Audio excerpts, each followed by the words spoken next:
শান্তি বাহিনী ওই পিস কমিটির চেয়ারম্যান এবং ওরা চায়ের দোকানে আড্ডা মারতেছিল, ওদের চোখকে ফাঁকি দিয়ে বাস রান্না করা খাবার বড় ভাইয়ের কাছে পৌঁছে দিচ্ছি। ঠিক, দুঃখ না থাকলে কারণ তো বেশি বেশি দুঃখ নিয়ে চলা যাবে না, সমস্যা আছে। বেশি দুঃখ নিয়ে তো তুমি পথ চলতে পারবে না, তুমি পথ হারিয়ে ফেলবে। আপনার ফেসবুকে ফলোয়ার কত কত? বেশি না, অল্প। অল্প কত? 4K এর মতো, 4-5K এরকম হবে। তাহলে তো আপনি আসলে পিছিয়ে আছেন। পিছিয়ে আছি না, কারণ কারণ এখানে ওই মানে আমি ফেসবুকে অতটা সরব নই অঞ্জন, আসলে আসলে অতটা সরব।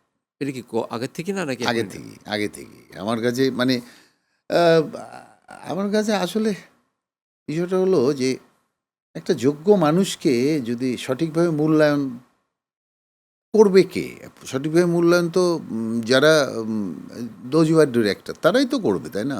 এখন আমি তো অভিনয় জানি, অভিনয়ের ক্ষেত্রে ডিরেক্টরই আমাকে মূল্যায়ন করবে।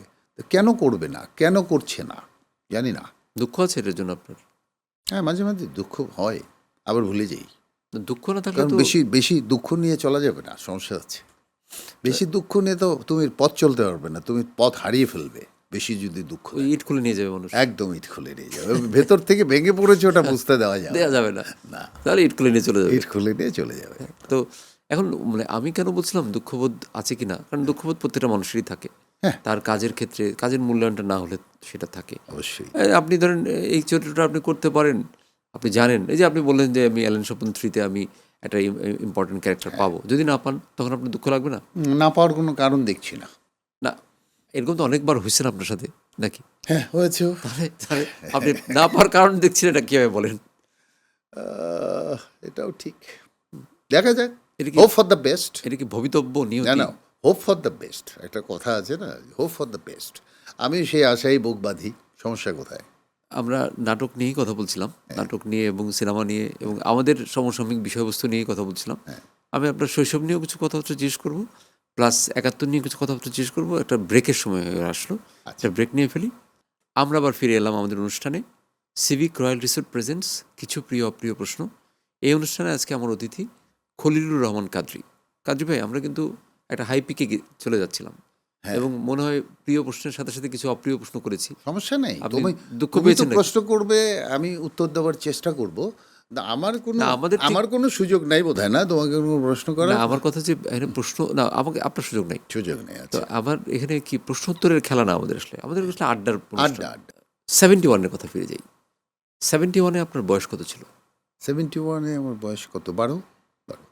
মানে আপনার তাহলে এখন বয়স হচ্ছে আমি 67 রানিং। 12 বছর বয়স। আপনার কি 71 সালের কথা কিছু মনে আছে? একদম ঝকঝকে। কিরকম? আপনি তখন গাইবান্ধা ছিলেন? গাইবান্ধা। আমার বড় ভাই মুক্তিযোদ্ধা ছিলেন। উনি এখন সুইডেনে থাকেন, ওখানেই সেটেল।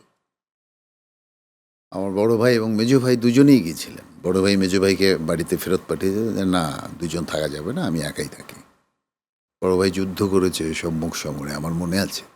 এবং আমার এটুকু মনে আছে যে আমার মা রান্না করে দিয়েছিল খাবার, সেই রান্না করা খাবার আমি বড় ভাইকে যেয়ে দিয়ে এসেছি। শান্তি বাহিনী ওই পিস কমিটির চেয়ারম্যান এবং ওরা চায়ের দোকানে আড্ডা মারতেছিল, ওদের চোখকে ফাঁকি দিয়ে বাস রান্না করা খাবার বড় ভাইয়ের কাছে পৌঁছে দিচ্ছি ঠিকঠাক। এই রাজাকার গ্রুপ কি আপনাদের গ্রামের লোকই ছিল? গ্রামের লোকই ছিল, গ্রামের লোক। তারা এখন কি করে?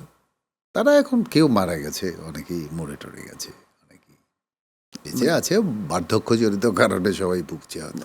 এই যে তাহলে 71-এর এটু কি মনে আছে নাকি আরো ডিটেল কিছু মনে আছে? ডিটেল কি, চোখের সামনে দেখেছি। যেদিন দেশ স্বাধীন হলো, নিবারণ সাহেব দোকান লুট হলো, মানে মানুষ যে কতটা হতে পারে সুযোগ পেলে, মানুষের জিনিসপত্র হাতিয়ে নেবার একটা বাজে প্রবণতা তখন দেখে আমার মনে আছে। সবাই কি উল্লাস করছে, আনন্দের পাশাপাশি লুটপাট হচ্ছে। সেটা কখন? একদম 16ই ডিসেম্বর। ও 16 ডিসেম্বর লুট করছে? 16ই ডিসেম্বর। এটা কেমন কথা? 15ই ডিসেম্বরে লুটপাট হয়েছে। 16ই ডিসেম্বরে তো হলো। এই লুটপাটটা করলো কারা? এটা তখন তো স্বাধীন হওয়ার পথে। কারা করলো এখন ওইটা তো স্পেসিফিক বলা যায় না কারা করলো। তবে আমি দেখেছি যে মানুষ মাথায় করে চালের বস্তা নিয়ে যাইতেছে, আবার স্বর্ণালঙ্কার নিয়ে যাচ্ছে হাতের মধ্যে মুঠলি করে, মনে আছে এসব। আর বড় ভাই তো যুদ্ধ করেছেন। ওই যুদ্ধের সময় এটা সম্ভবত এপ্রিল মের দিকে মার সাথে দেখা করতে এসেছিলেন বড় ভাই। বড় ভাই দেখা করতে আসলেন এক রাতে, চাদরে মুড়ি দিয়ে, হাতে শুধু একটি গ্রেনেড। পরে জেনেছি, আগে তো চিন্তা মানে দেখলাম একটা গ্রেনেড নিয়ে আসছে, মানে তার দিকে অ্যাটাক হলে সে ওটা ছুড়ে দেবে। ছুড়ে দেবে। হ্যাঁ, এসে বাসায় আমি পাশে শুয়ে ওটা নিয়ে নাড়াচাড়া করতে, এই কী করি সেটা রাখ। একটু পরে একটা ফায়ার হলো। ফায়ারটা হয়েছে আমার বাড়ি থেকে, গ্রামের বাড়ি থেকে প্রায় 5 কিলোমিটার দূরে। 5, হ্যাঁ, 4-5 কিলো।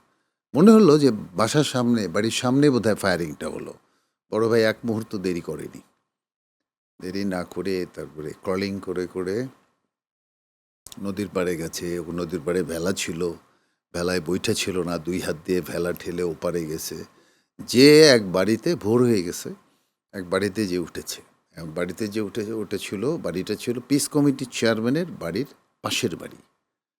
গোয়ালঘরে যেয়ে বড় ভাই আশ্রয় নিয়েছে। তো মহিলা আসছে গোয়ালঘরে, এসে বড় ভাইকে দেখেছে।